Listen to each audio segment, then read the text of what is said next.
was just like, yeah, not really feeling this Cheryl guy. Cause he like go see her toys and be like Forky and Woody. Oh, it's Forky. The whole time. No, it was like the whole time. Every single time she see Woody. Oh, here's the Jesse. Get the fucking dog out of my goddamn face.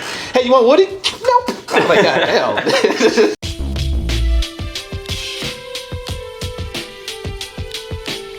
Quite a jump for you and Duke. For me? Let's kaboom.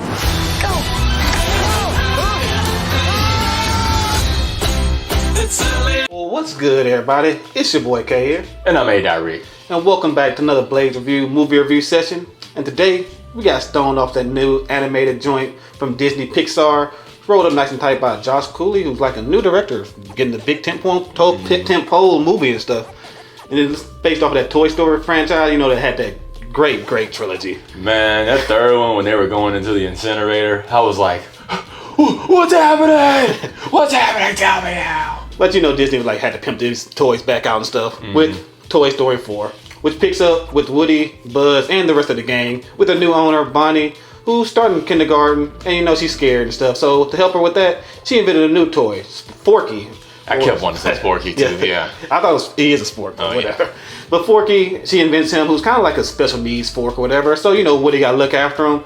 And then one day he does some dumb stuff and then jumps out of a window. And now it's up to Woody, Buzz, and the rest of them guys to get him back before Bonnie notices. So I mean, as always, like, share, subscribe, and also comment whether you guys are excited to see Toy Story 4 or if you're a big fan of the Toy Story franchise. So I mean, are you a big fan of the Toy Story franchise? Yeah, the third one. It's like funny, me and a couple of friends, we were getting out of high school and we didn't know we were going to see each other. So, hey man, let's go see Toy Story for old time's sake. So we did, and it was like, man, we came out of there just like in tears. Oh basically. my god, like that was amazing. But the first one, it's funny, like the first one doesn't hold up visually. Yeah, visually, especially the baby. That baby in Toy Story 1 looks a lot like the prototype Pixar baby, which is just a nightmare. But, you know, that's just, it was 1995, so whatever. But man, yeah, the visuals have come a long way. Yeah. And like, Toy Story for me was like one of my best franchises, I think. Like after Lion King, I have to say it's probably like my favorite stuff. Well, Lion King sequels were garbage. But, yeah. Oh yeah, I forgot they even had sequels. I kind of blacked that out. Because after they came out with 2, they came out with Lion King 1.5. It was Lion King from Timon and Pumbaa. It was like, this is terrible. Yeah, but like you said, like the first Toy Story was good, second one was good, third one was a masterpiece. So I was like, damn, this is great trilogy right here. I don't want to see no more. Then Disney was like, damn, look at that box office results right there. Hey, motherfuckers, Pixar, get your asses back in the animation studio right now and give me another movie right now. And so they did. But was Toy Story 4 just a forced sequel? Or was this actually a pretty good sequel to Toy Story 3? Well, you know what we did. We got stoned. We went out to go see Toy Story 4 just so we would know, just so we could let you guys know whether you guys should go Blaze to go see it. So, I mean, you sat down in the theater, took a big-ass hit of this joint. Like, what was the first high you got from it? Dude, immediately. I don't watch it. Like 2 minutes into the movie. No, like literally like after the Pixar dude jumped on the eye. I forget that thing's name. But after he jumped on the eye and then the rain came, I was like, okay, that looks amazing. And then the first shot, I was like, okay, they're going for a great deal of photorealism. They were nowhere near the uncanny valley by any means, but just the level of the architectural realism was just so on point. I mean, we were just looking at a picture right before and just getting all those highs. So we were like, damn, look at all the you can detail on Bo Peep and see the Woody stitching on the doll's clothes. It's like, whoa, this is crazy. This is a good example of like why Pixar only does like pretty much one film a year, because they take their time with all this animation. It looks beautiful on the screen and stuff. Like I was mad they didn't throw us into IMAX and stuff. Right. Cause I think it is gonna get released in IMAX, and they put us in the Egyptian or whatever. Like, damn, fuck y'all motherfuckers. Yeah. The screen was big, but like, man, the sound was terrible. The sound was not the movie's fault. No, not the. Yeah, I think it was. I'm pretty sure it was a theater because the sound was. It was like it's like when you're in a club for like hours. I DJ, so like when I'm in a club for hours and I leave, I'm like, I hear the sound coming from like there and like there, but I'm deaf like the rest of the place. Yeah.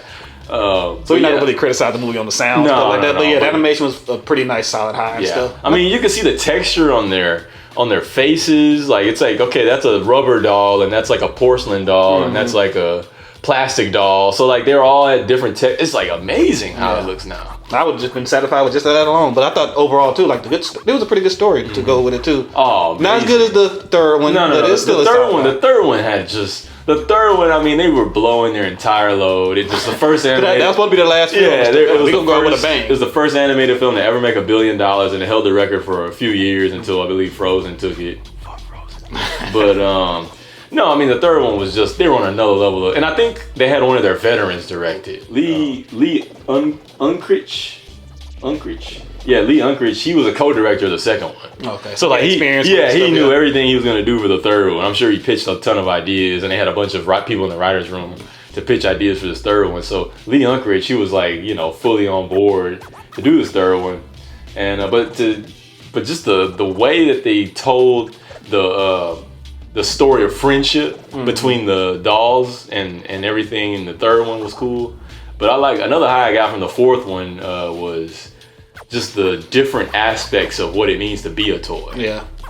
From the toys perspective. Yeah, I kind of thought they were gonna dive into like being a toy and stuff, like how you come back to life a little bit more and stuff like that. Because like Forky is like a sport came to life. Yeah. So I thought they were gonna delve into that, but they don't really delve. No, into they didn't go deep into that. They did go into like, more like it was focused more on like what it means to be a toy. Yeah, the responsibilities of a toy. Yeah, they didn't go outside of any of that. They didn't try to go metaphysical with it, which is cool. It's just a fantasy. It's a fantasy world at the end. So. Yeah, but that was like Woody's whole story arc, basically like that. He's discovering like his whole purpose. And, yeah, he already did his whole thing with Andy, so now he's trying to discover what his new purpose is in life.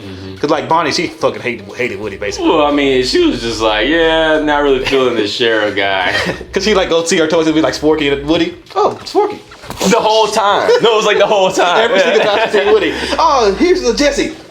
Get this fucking dog out of my goddamn face. Hey, you want Woody? Nope. I'm like, goddamn. Well, fuck Woody, I guess. I thought Buzz had a pretty good story too in here. Well, he wasn't like a main focal point like he was in the first couple of them. Well, yeah, they really dialed him back in the third one. I thought, because remember he was broken in the third one. Yeah. And he was like speaking Spanish, and they finally reset him at the end, and he came along like at the very end. Yeah. But in this one, he was Buzz Lightyear the whole time, and it got him thinking about.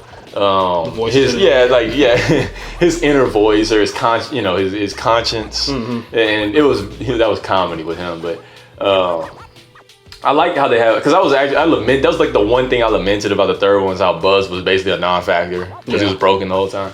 But in this one he's back. It focuses more on Woody's journey, which is Forky fine. And him, yeah, with Forky and Bo Peep. Right. I thought that was pretty badass in the movie too. Oh Bo man, Peep. dude, the whole Bo Peep storyline, I was like, yes, like, thank you for not taking this out of the movie. And even more impressive, she had a nice ass too the whole damn time.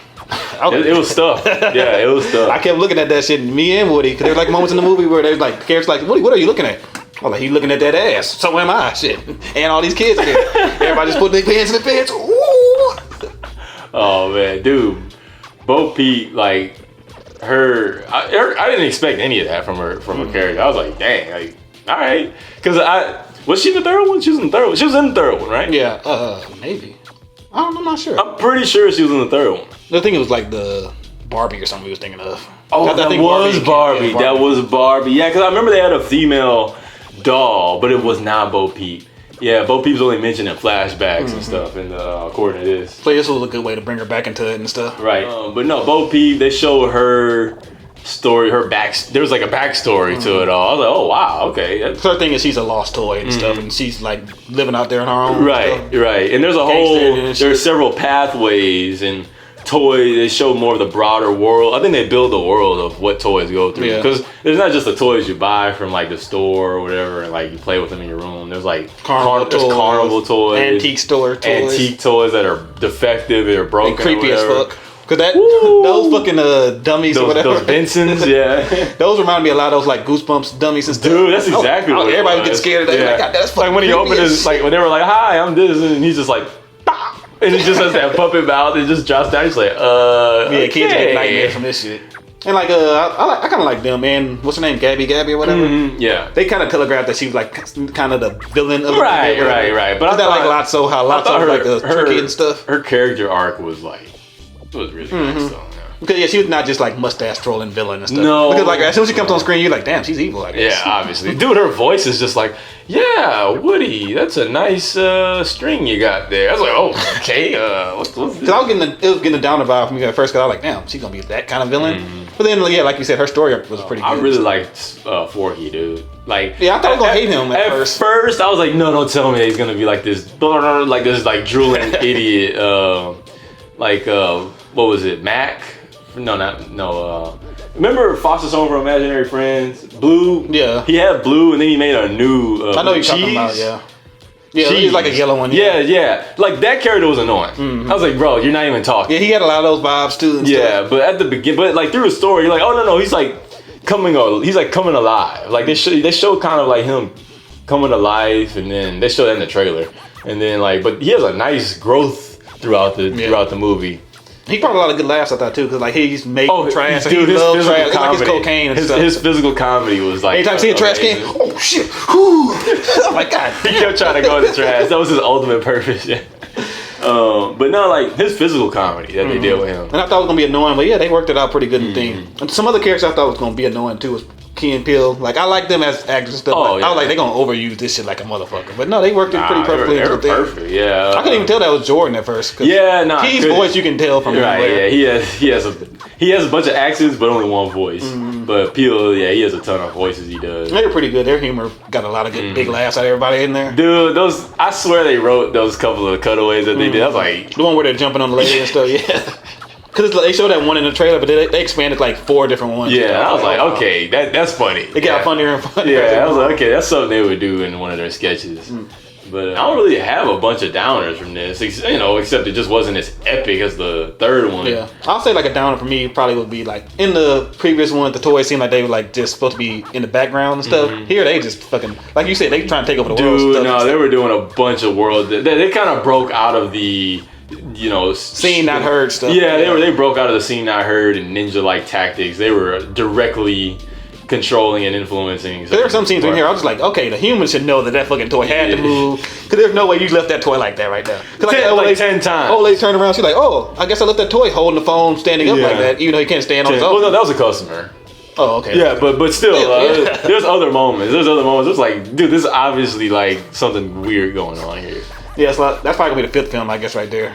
Them taking over the world. They're like, God damn, we don't need no fucking humans. Shit, we smart. It's like Terminator. They're just stepping on human skulls as they walk by. This is a pretty solid high, I'll say. And I did not want this 4th film. I saw them, they like, yeah, we're making a 4th film. I'm like, you son of a bitches. Y'all filmed it perfectly. Y'all wrapped that shit up, and I do not want this shit. I was on that bandwagon. But then I saw the reviews for it, and it was like sitting at 100% for like the longest. So I'm like, okay, maybe they're onto something. And I guess they are really onto something. Well, I mean, they tend to tell good stories, and they've just really got a knack for this. It's really easy because it's easy because the rules are easy, right? Like, you don't anthropomorphize things that aren't toys, number one, because it's about things that are meant to be imagined as being alive, right? Yeah. So it's like easy. The rules are real easy. It's not like the Sausage Party where there's shit coming. Yeah, it's like a condom. It's like, oh my God, help me. Yeah, it's not like that where like everything is alive. But for my rating for this is some really high fire. It's not higher than a motherfucker because Toy Story 3 is higher than a motherfucker. This is just slightly below that, but some high fire. Up in here, it's burning hot. We on fire. It's right second, right behind Toy Story 3. Yeah, because my logic pretty much the same. Like I cried in Toy Story 3 and stuff. There was never a moment where I cried, but I was just like, oh, that's dude, touchy. My heart was like sinking with the incinerator. Like the incinerator scene alone, as they're just slowly as the trash is just sinking into this fire pit. And it's just like swirling in. You're just like, okay, guys, we're just gonna hold hands. So you're like, oh my God, don't hold hands. You're gonna die. But yeah, like it's not that level of emotional, but there are some good heartfelt moments in here and stuff. And there's a good send off for one of these characters in here, I thought too. And like, yeah, I'll say some solid fire and stuff. Fire up in here, it's burning hot. We on fire. Dude, I can't give it higher than a motherfucker because 3 exists. 3 exists. Dude, like that incinerator scene, like all the emotion was in there. You're like, oh my God, this is crazy. But I mean, hey, that's just our high opinion. What we want to know is, what do you guys think of Toy Story 4? Yeah, and if you have any opinions or comments or questions, you can grind them up in the comment section and we can help you get your mind right. And hey, if you're new to the channel, why don't you do us a favor, hit that subscribe button and be a part of the Blaze crew where we stay getting super stoned off everything movie related. I'm Kay. And I'm A. Rick. Hey, it doesn't matter if you're old, young, it's never too late to blaze it.